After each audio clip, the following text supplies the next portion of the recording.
un autre conflit dont on vous parle également. C'est un conflit qui se passe au Proche-Orient entre Israël et le Hamas. Et aujourd'hui, on apprend que l'Afrique du Sud saisit la justice internationale pour, on va les citer, génocide contre Israël.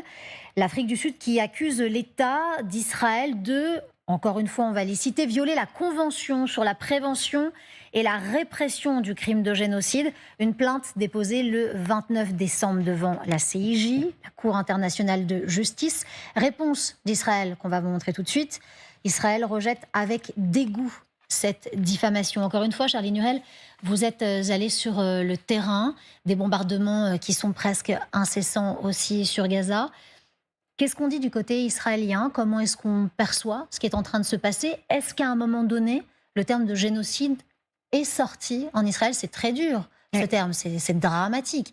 Voilà ce que dit l'Afrique du Sud aujourd'hui. Génocide, il est sorti, mais pour les Israéliens. En Israël, évidemment, il faut rappeler qu'il y a eu le 7 octobre en Israël. Donc, il y a un très, très grand traumatisme en Israël. Il y a eu un gouvernement d'unité nationale et donc les Israéliens en majorité, peu importe la région, se sont rangés derrière cette opération qu'ils justifiaient aussi par une nécessité de le faire depuis plusieurs années. Pour ne pas en arriver au 7 octobre, je vous reprends simplement des paroles d'habitants. Et ensuite, les choses se sont faites. Il se voit quand même qu'il n'y a pas eu beaucoup d'otages qui ont été libérés par les opérations terrestres. Ça a été libéré par des négociations. Il y a eu 3 otages qui ont été tués, notamment par l'armée israélienne, reconnus par l'armée israélienne. Et donc, il y a cette voix qui émerge de plus en plus en disant « Mais qu'est-ce que vous faites avec cette opération terrestre ?» Elle visait initialement à aller libérer les otages et on voit que ce n'est pas forcément cela qui arrive. Est-ce qu'il faut parler d'une division de la société israélienne? Je ne pense pas. Je pense qu'il y a quand même une majorité qui soutienne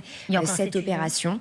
Mais il y a des voix dissonantes et même au sein du gouvernement, il y a une fragilisation en tout cas du Premier ministre Netanyahou. Ici, l'Afrique du Sud passe un palier très clair avec des accusations très graves. Arlette Chabot, est-ce que ça peut aussi s'expliquer avec l'histoire qu'entretient l'Afrique du Sud avec Israël, ses rivalités, ses dissonances, ses conflits? C'est-à-dire que l'Afrique du Sud qualifie Israël d'un État qui pratique l'apartheid, ce qui veut dire quelque chose évidemment de très fort en Afrique du Sud. Les relations sont évidemment très mauvaises. Le soutien aux Palestiniens est totalement inconditionnel de la part de l'Afrique du Sud, qui soutient totalement la cause, encore une fois, palestinienne. Donc tout ça s'explique par des relations extrêmement conflictuelles. Après, génocide, c'est un sens très particulier. Il y a une définition en droit. C'est très clair. Voilà, alors on peut effectivement s'interroger sur l'opération conduite par le gouvernement israélien, ses finalités, les moyens utilisés par l'armée israélienne, le respect du droit de la guerre.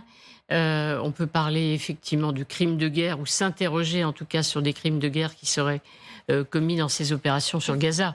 Parler de génocide, on voit bien qu'il y a une volonté particulière, j'allais dire presque de provocation de la part de l'Afrique du Sud. Voilà, je pense qu'il y a suffisamment de questions qui se posent sur les conditions de cette intervention et les buts et l'efficacité surtout de cette intervention sans qu'on arrive effectivement à ce terme de génocide qui, encore une fois, a une définition extrêmement précise et ça ne correspond pas à ce qui se passe effectivement aujourd'hui à Gaza, même si certains dans la droite et l'extrême droite israélienne considèrent qu'il n'y a pas de peuple palestinien.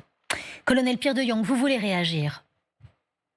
Oui, en fait, si vous voulez, il y a deux visions sur cette, comment dire, opération de l'Afrique du Sud. La première, c'est une vision, je dirais, micropolitique, celle que évoque Arlette Chabot fort justement, mais aussi une vision macropolitique. C'est qu'on voit bien qu'aujourd'hui, les pays du Sud, les BRICS particulièrement, vont chercher, si vous voulez, d'une certaine façon, à intégrer ce conflit dans un conflit, je dirais, entre les pays riches et les pays en développement.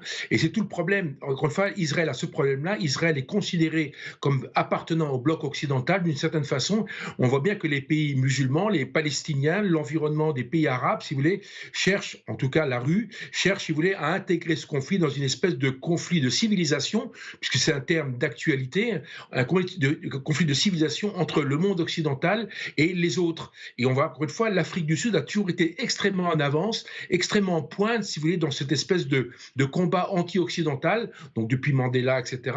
Et donc c'est vrai qu'aujourd'hui, c'est le danger qui guette aujourd'hui Israël, c'est d'être en fait accusé d'être le fer de lance de cette espèce de combat occidental, de cette prise de position occidentale sur un territoire palestinien considéré comme appartenant à la Palestine. Donc c'est extrêmement difficile et je pense que c'est extrêmement dangereux car on est dans le rapport de force que Poutine cherche à mettre en place depuis longtemps. Si vous voulez, Poutine étant lui-même dans les briques, je vous le rappelle. Donc c'est vrai qu'il y a une espèce de conflit de civilisation entre les pays développés, les États-Unis et l'Europe et les autres. Et Israël appartient très concrètement à cette première catégorie des pays occidentaux. Donc c'est très compliqué, cette vision macro-politique, si vous voulez, elle est très déstabilisante et je ne vois pas comment on peut la résoudre dans le court terme, sachant qu'encore une fois, qu'aux Nations Unies sont totalement silencieuses parce que la Chine et la Russie ont un droit de veto. Donc encore une fois, le rôle des Nations Unies ne peut pas s'effectuer, ne peut pas se mettre en place et donc on va assister progressivement à des tentations, si vous voulez, d'exister. L'Afrique du Sud, si vous voulez, aujourd'hui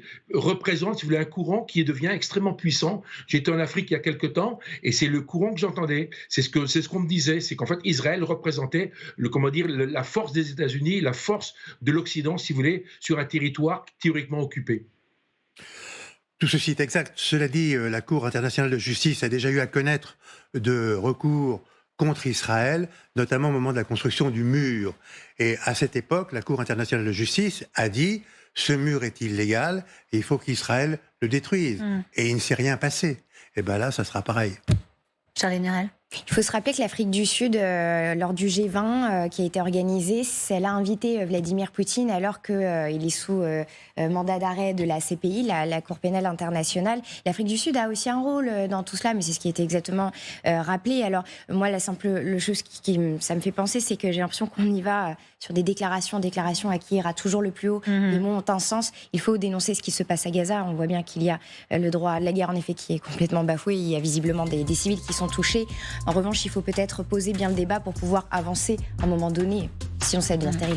Merci Charlie Nurel, reporter pour LCI. Merci Arlette Chabot, éditorialiste politique LCI. Merci Claude Blanche-Maison, ancien ambassadeur de France en Russie. Merci Ludmina Totieva, ukrainienne à Paris, consultante en politique. Merci à vous, colonel Pierre de Jong, à distance, vice-président de l'Institut Thémis, spécialiste de géopolitique.